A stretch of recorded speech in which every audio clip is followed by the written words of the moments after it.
Hello বন্ধুরা, আজকে তোমাদেরকে একটা নতুন রেসিপি করে দেখাবো। আজকে করব মটরশুঁটির যে খোলাগুলো হয়, খোলাগুলো বেটে একটা সুন্দর করে রেসিপি। আর কীরকমভাবে খোলাগুলো ছাড়াতে হয় সেটাই তোমাদেরকে দেখিয়ে দিচ্ছি। এই যে দেখো মটরশুঁটি, এখন আমরা সব কিছুই মটরশুঁটির খেতে পারবো। মটরশুঁটি যে ভেতরের দানাগুলো আছে ওগুলো তো বিভিন্ন রকমের রেসিপি করে খাওয়া যায়, আর খোলাগুলোও ফেলা যায় না।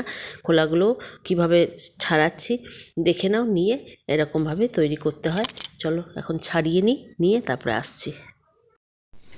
হ্যালো বন্ধুরা, তোমাদের জন্য একটা নতুন রেসিপি নিয়ে এসেছি। আজকে করব মটরশুঁটির খোলাগুলো বাটা।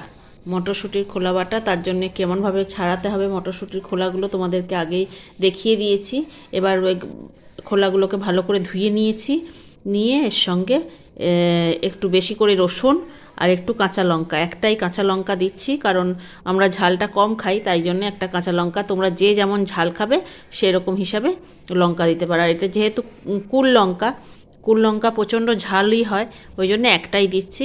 আর তোমরা বেশিও দিতে পারো। আমি দিয়ে এগুলো একসঙ্গে মিক্সির বাটিতে বেটে নেব। চলো মিক্সির বাটিতে তুলে নিয়ে এগুলো বেটে নিয়ে আসছি ফিরে। মটরশুঁটির খোলাটা বাটা হয়ে গেছে। তার মধ্যে একটুখানি সামান্য হলুদ দিয়ে নিয়েছি আর স্বাদ মতো নুন দিয়ে নিয়েছি। আর এবার গ্যাস জেলে তেলের ওপরে কালো জিরে ফোড়ন দেবো। গ্যাস জেলে দিয়েছি আর কড়াই বসিয়ে দিয়েছি। কড়াইটা গরম হয়ে গেছে, এবার দিয়ে দিচ্ছি তাতে সর্ষের তেল।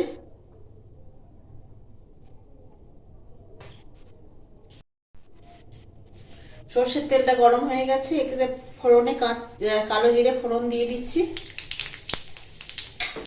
ফোড়নটা হয়ে গেছে, এবার মটরশুঁটি খোলা বাটাটা দিয়ে দিচ্ছি।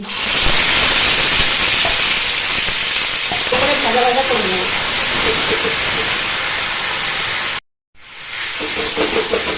মশলাটা ভালো করে ভাজা হয়ে গেছে আর সুন্দর করে ভেজে নিয়েছি।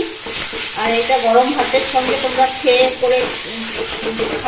খাওয়া যাবে। তোমরা গরম ভাতের সঙ্গে খেয়ে দেখবে, খুব সুন্দর লাগে। যে ভালো করে ভাজা ভাজা করে নিয়েছি এরকম করে। মটরশুঁটির খোলা আমরা সবসময় ফেলেই দিই, কিন্তু এরকমভাবে করে খেয়ে একবার দেখবে, খুব সুন্দর লাগবে। চলো আমার ভাজা হয়ে গেছে, এবার নামিয়ে দিই।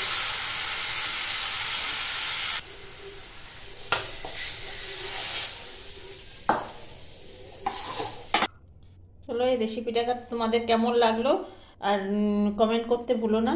আর আবার একটা নতুন রেসিপি নিয়ে আসছি, ততক্ষণের জন্য টাটা।